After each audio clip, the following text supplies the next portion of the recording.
Pues Mónica. bueno, continuando con la jornada del día de hoy, después de haber escuchado esta extraordinaria disertación por parte del doctor Ricardo Treviño, pues vamos a continuar con nuestro siguiente expositor también, que nos trae un tema muy interesante, que es ¿qué es el compliance en el comercio exterior?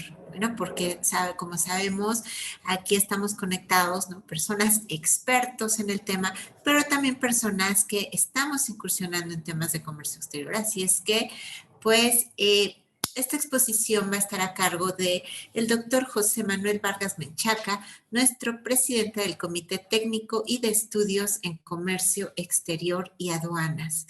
Y bueno, doctor, un gusto tenerlo por aquí. Estamos atentos a escucharlo y bueno, pues le cedo el uso de la voz. Adelante, doctor. Muchas gracias, maestra Mónica Ortega, por la presentación. En principio quiero hacer dos breves comentarios. Uno primero, que la exposición que voy a hacer no refleja en su totalidad la posición que tiene World Compliance Association, porque voy a mostrar algunas inquietudes y preocupaciones al respecto. La segunda es que utilicé distintos materiales, no solo impresos, sino también de videos, que corresponden a la maestra Diana Peralta de México, de España, al licenciado Roberto Hernández, María Barranco también de España, de México, incluso autores de un libro que son los maestros Salvador Cárdenas y Carlos Requena. De Perú también utilicé material de Carlos Coria. Y algo adicional que incluso motiva esta presentación es un video difundido en Facebook, circulado a partir de 2012, que se llama Compliance. Y cuando uno ve el video, solo los primeros 3 minutos del video se refieren al compliance como la causa, origen del problema que se suscita. Porque toda la película, el 90-95% de esta película denominada Compliance, es lo que denominan en inglés un scam, una trampa, y algo que ha sucedido básicamente en Estados Unidos desde 1977. Entonces, insistir que esta breve exposición busca ser, a través de mi persona, la voz de las discusiones que hemos tenido durante 2021 y 2020 en el seno del Comité de Comercio Exterior y Aduanas, para analizar la forma, metodologías en las que se puede entender este tema, así que no son ideas exclusivas de un servidor. Me permito incluso añadir algunas reflexiones. Yo tuve la oportunidad de escuchar al doctor Octavio de la Torre hace algunas semanas en un evento, y cuando él invocaba, como lo hizo el día de hoy, el tema de Adán y Eva, me hizo pensar mucho en algo que tenía la cultura maya, que es el Popol Vuh, y me hizo pensar incluso en los asiáticos y Medio Oriente, con el caso del budismo y del Corán. Y estoy seguro que como el mensaje de Adán y Eva, habrá muchos elementos que se puedan tomar para esos efectos, y que a lo mejor solo los que estamos pensando en este mundo cristiano pensemos en esa explicación, pero a lo mejor los chinos, que este año están corriendo el año 4719, tendrán otras explicaciones similares o distintas, pero que busquen a esto. Hoy el doctor no habló de Ulpiano, pero él se ha referido a este mensaje de vivir honestamente. Y ya al utilizar estas palabras, nos hace definitivamente ampliarnos diríamos, en el conocimiento de esto. Entonces, voy a poner primero una reflexión. Las primeras ocasiones en que yo me acerqué a este tema, se decía que se utilizaba la expresión compliance en inglés porque la palabra en español quedaba corta. Y en realidad me puse a revisar si efectivamente en español quedaba corta. Y quiero insistir en lo siguiente. Me parece que también es un mito. Me parece que la palabra cumplimiento y compliance se refieren a lo mismo. Lo que sucede es que al estar viviendo, usando el lenguaje, a veces desarrollamos distintas acepciones, incorporamos diversos elementos que hacen que determinada palabra quede de algún modo corta o limitada para lo que queremos decir. Si ustedes observan la imagen, verán que en el diccionario Webster, en el primer rectángulo del lado izquierdo dice tendency to yield, conformity. Y entonces un sinónimo de compliance sería conformidad, ¿no? Que hagas de manera conforme. Alguien incluso podría pensar en integridad, honestidad, para hacer algo con cierta conformidad, de manera honrada, bla, bla, bla. Obsérvese también que en la segunda y tercera fila de ese rectángulo se habla la atención de una petición, de una orden, de un requisito, con la idea de cumplir. Y esto implicaría que no solo proviene de un texto legal, de un ordenamiento, de un instructivo, sino puede venir de una persona, ¿no? En México hablamos de la figura del mandilón como ese esposo que comprende la relación hombre y mujer, entiende la sabiduría de la mujer y decide atender esos mandatos, peticiones que normalmente las mujeres, como parte relevante de una familia, pues buscan ese bienestar de familia.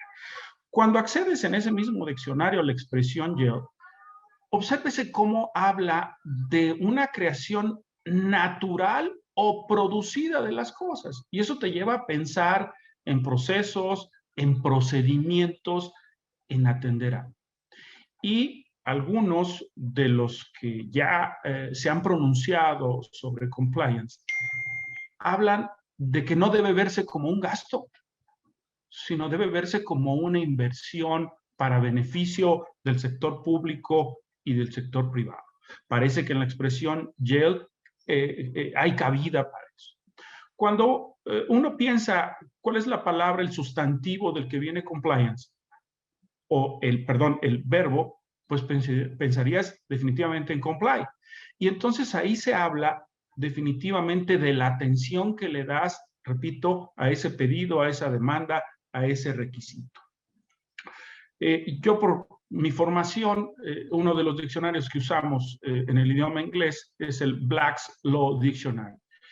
En ese observarán que la tendencia está totalmente dirigida al sector privado y de algún modo a los negocios, al comercio internacional, en el entendido de que se está pensando en una mercancía, en un producto que busca cumplir determinadas reglas, determinados estándares que pueden o no estar establecidos en un contrato, pero que el producto, tal y como se ofrece en la publicidad, en las comunicaciones que lanza una empresa. Y ahí voy a invocar a alguno de mis colegas, un profesor emérito del TEC de Monterrey, aquí en la Ciudad de México, que me decía, bueno, pero ¿qué hay sobre los servicios? Queda claro que esta expresión de compliance en Black's Law Dictionary no está considerando los servicios y es parte de las preocupaciones que nosotros hemos tenido en el comité. Entonces, si vemos lo que nos dice el diccionario de la Real Academia Española, observaremos que coordina perfectamente la expresión cumplimiento con compliance. El punto está con lo que voy a decir en los próximos minutos, que pareciera que nosotros, ahora en nuestra práctica, ahora en esta novedad, ahora en la utilización de estas expresiones, estamos yendo más allá de lo que está en el diccionario. quiero insistir, alguna doctora de la Facultad de Filosofía de la UNAM me decía, el latín es una lengua muerta porque ya no se utiliza, porque ya no se desarrolla. Entonces, yo quisiera intentar convencerlos con las siguientes líneas de que se está desarrollando el lenguaje que estamos usando, inglés, español, francés, etcétera, idiomas, son lenguas vivas porque las empleamos. Entonces, convencerlos de que ya sea cumplimiento o ya sea compliance, ahora estamos profundizando en su alcance.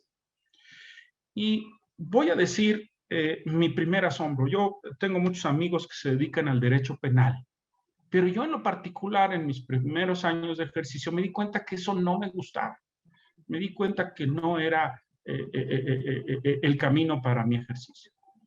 Y cuando yo veo aquí en los sistemas de cumplimiento canal de denuncia, pues salto y me acuerdo de mis amigos penalistas y digo, es que creo que no va para ahí, por ahí.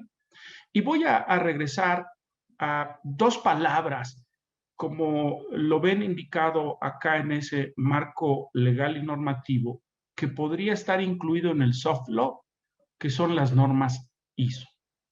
Y si ustedes albergan en la página de internet de esta organización internacional de estandarización, hay dos palabras que a mí me llaman la atención, que son eficiencia y la segunda es rentabilidad. En la primera, eficiencia está referida a el empleo de los recursos. Piénsese recursos materiales, piénsese recursos humanos, tecnológicos, etc. Entonces, que todo eso que está a tu alcance, todos esos medios, instrumentos, procures aprovecharlos con eficiencia. La segunda, rentabilidad. Aquellos que viven en México habrán escuchado estas voces en principio, pero se han extendido a todo el mundo, de decir, la manera en la que vamos a salir de esta crisis sanitaria que nos llevó a una crisis económica es con trabajo. Y ahí se está pensando definitivamente en que el sector público intervenga en actividades, en apoyos, pero fundamentalmente que los empresarios, los trabajadores busquen restablecer el estado de cosas que se tenía en un nivel prepandemia.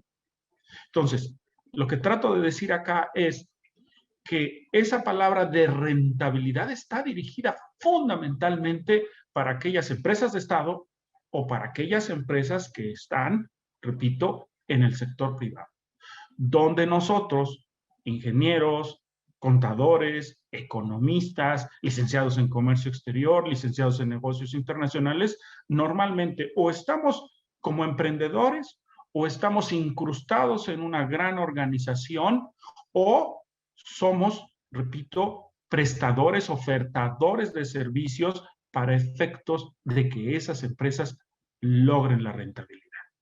Entonces, repito, esto casi no se escucha, pero es parte de las discusiones que debemos de pensar hacia dónde está dirigido el compliance. ¿Por qué? Porque no es un mero cumplimiento, o sea, ¿cumplo para qué? Aquellos que tenemos hijos habremos visto que a veces el niño a regañadientes cumple tal o cual acción, pero más por la orden, por el mandato, por la sanción o por el castigo que pueda derivar. Y entonces, nosotros que estamos actuando sobre ese compliance, debemos de pensar que tiene un propósito mayor que el simplemente cumplimiento de un hard law o de un soft law, sino algo mucho más amplio. Ahora, mis colegas, que más adelante harán uso de la palabra, Alejandro Alcalde, José Antonio, van a comentar sobre distintos aspectos. Pero uno de esos, que fue recrudecido con la pandemia, tiene que ver con este nivel de incertidumbre. Pareciera que cuando estás en tu hogar, en principio, estás protegido. Yo, por desgracia, hoy en la mañana leí una nota terrible de un hombre, y no sé si era su hijo, un muchacho de 5 años, que fallecieron porque cayó un rayo en el cuarto donde fueron a guarecerse de la lluvia porque había un techo de lámina. Entonces esa lámina atrajo el rayo y murieron fulminados al instante, a pesar de estar dentro de esa habitación. Esa incertidumbre la tiene la vida. Nosotros, como seres humanos, estamos expuestos a una gran cantidad de cosas dentro y fuera de la casa. Y lo mismo los animales y lo mismo el mundo vegetal. Hay una tendencia de cambio. Entonces, ese estado de incertidumbre hace pensar en los riesgos. Hay quien llama riesgos inherentes o riesgos externos, pero al final del día son riesgos.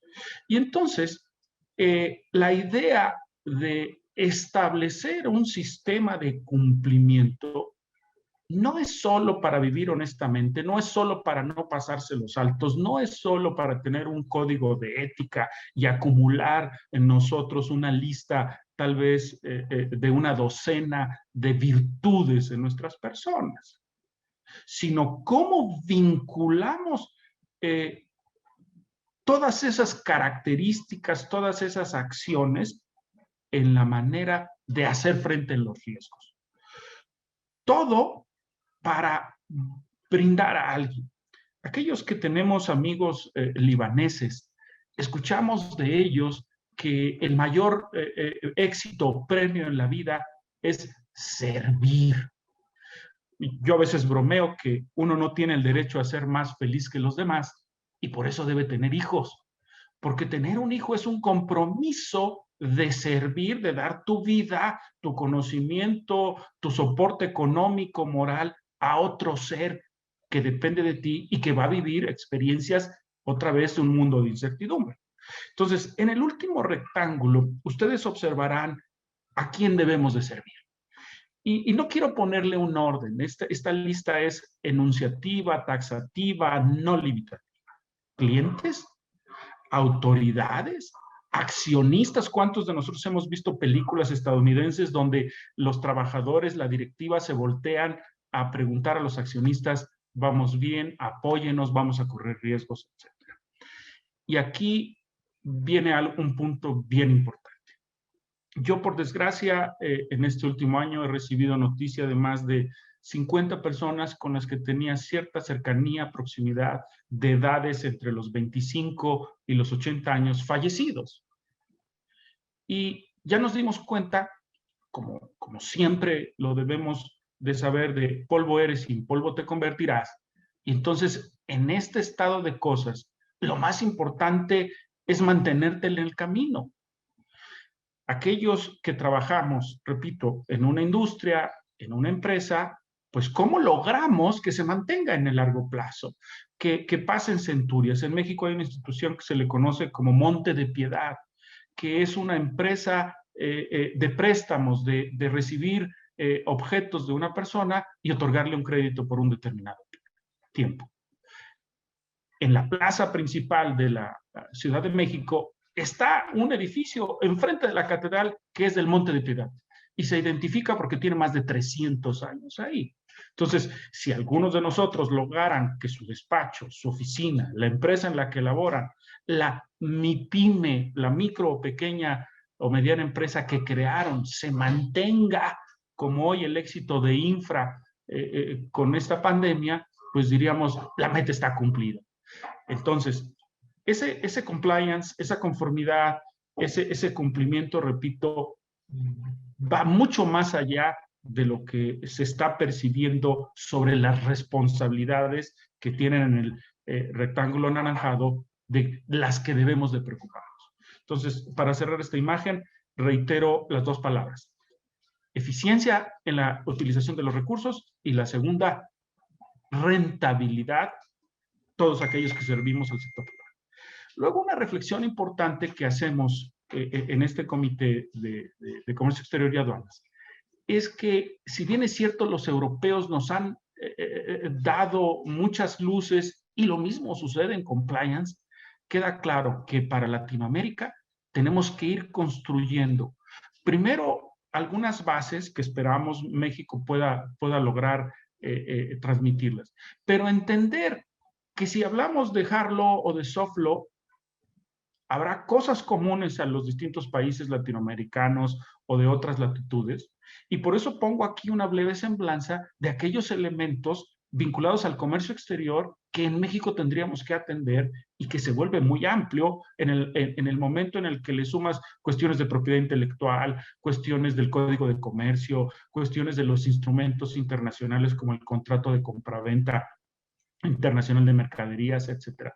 Pero pareciera que todos debiéramos de dibujar, según nuestra latitud, ese marco de hard law y de soft law que debemos cumplir. Entonces, si bien es cierto hablar normas generales, transversales, también habrá particularidades que no debemos olvidar.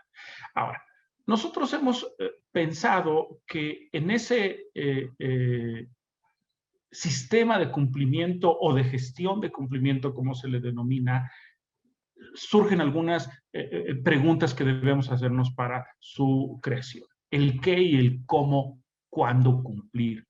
Y todo esto está vinculado desde la alta dirección hasta los niveles inferiores, pasando por los mandos medios o inferiores, y atender a todos los que nos debemos, porque es un mundo complejo.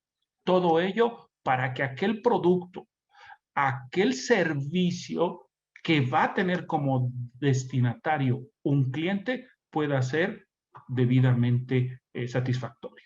Pongo ejemplos de bebidas, pongo ejemplos de ropa, de calzado, donde nosotros nos sentimos confiados en adquirir un producto y nos volvemos incluso fieles a él por lo mismo. Otra de las metodologías que hemos pensado en el comité es verlo hacia lo interno o lo externo a partir de la empresa.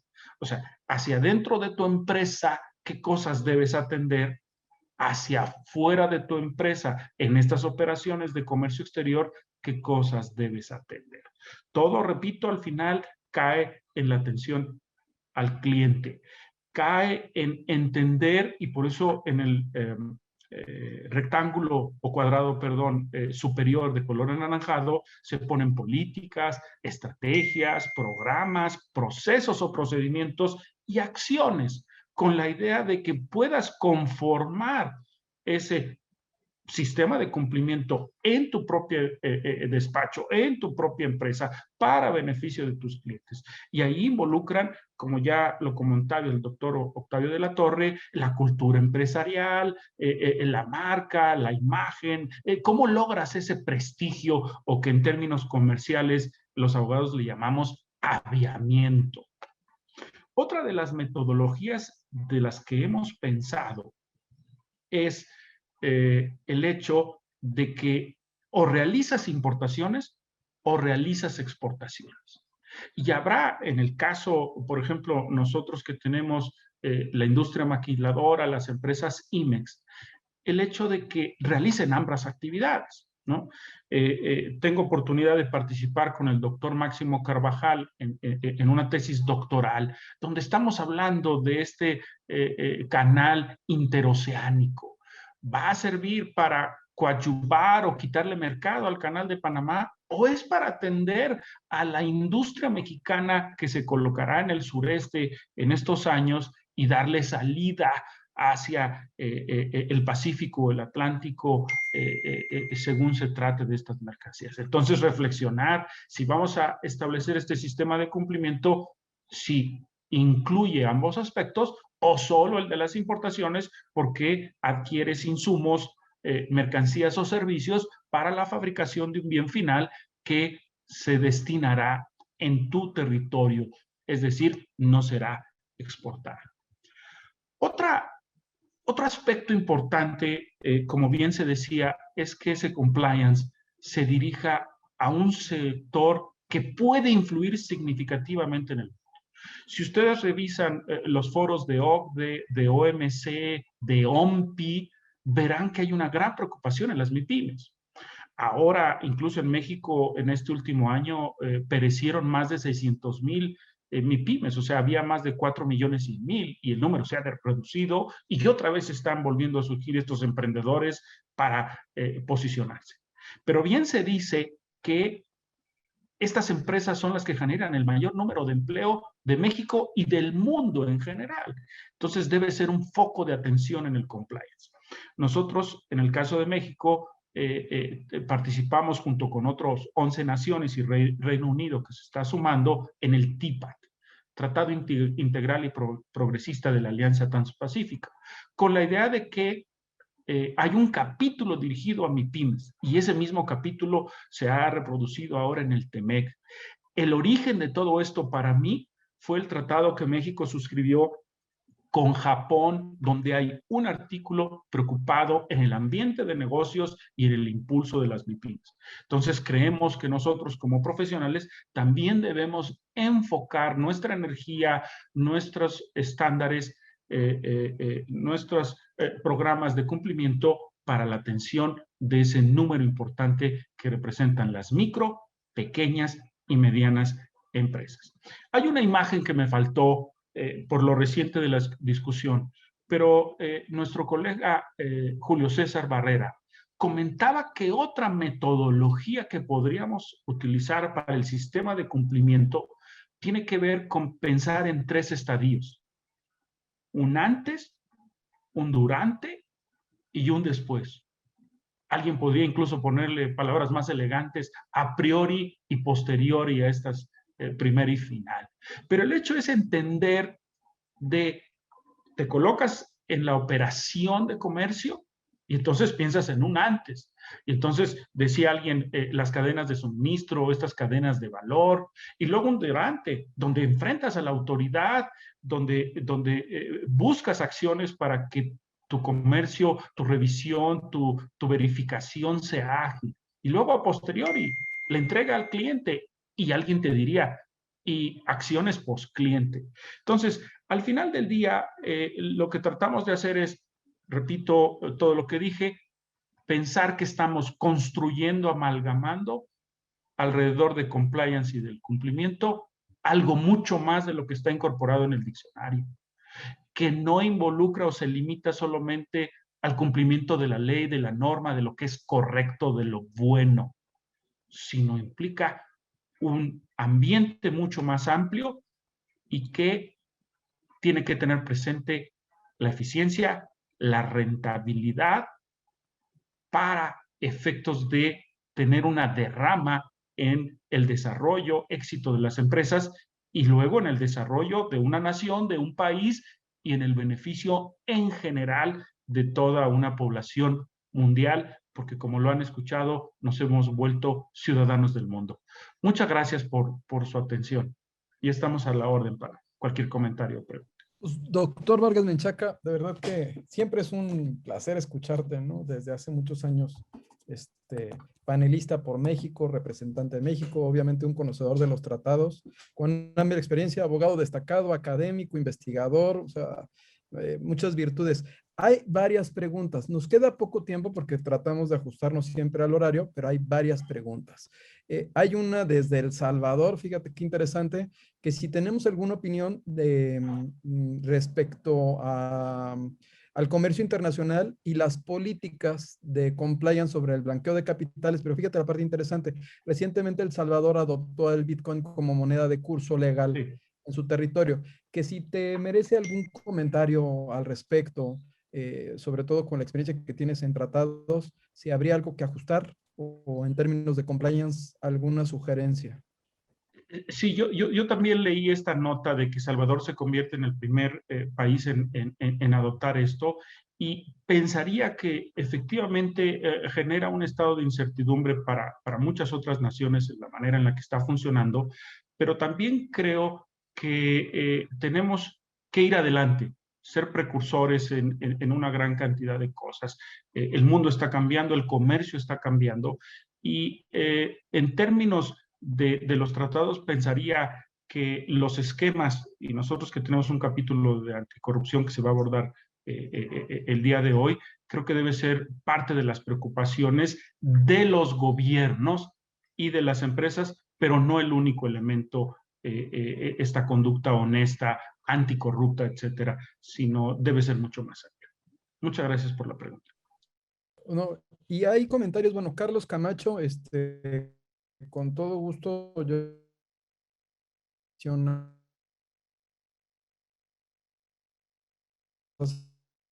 que Alfredo Camacho Lu, una reflexión, cumplir exportadores. Mario Rumanova, presidente de la Asociación de Agentes Aduanales de Ensenada, también una reflexión muy interesante, te la debemos llegar. Y bueno, felicitaciones de más personas que están muy agradecidos con la información y dicen textual, disfrutando la charla. O sea, sí, disfrutando la charla. Pues, doctor Vargas Menchaca, también comentarle a todos los que nos escuchan que van a poder descargar todas las presentaciones de la zona exclusiva que se construyó para esta cumbre. Entonces, para ello hay que registrarse, hay que mandar un correo, hay que registrarse para que las descarguen y puedan tener todas las presentaciones, acceso a ellas de manera exclusiva. Las pueden utilizar, obviamente, siempre con integridad, citando las fuentes. Esa es la parte interesante de que se puede utilizar este material. No sé, Moni, maestro Recordarles, Ortega, si tenemos el reconocimiento del doctor Vargas Menchaca, porque ya nos pasamos. Sí. Recordarles también que aquellos que deseen constancia se inscriban al evento, porque los materiales son gratuitos, pero si alguien desea obtener su constancia, tiene que hacer la inscripción al evento. Bueno, efectivamente, gracias, doctor. Y bueno, pues me sumo a las felicitaciones que están llegando y bueno, que nos dicen que qué manera tan científica y sencilla de dar a conocer los ejes del cumplimiento. Muchas felicidades.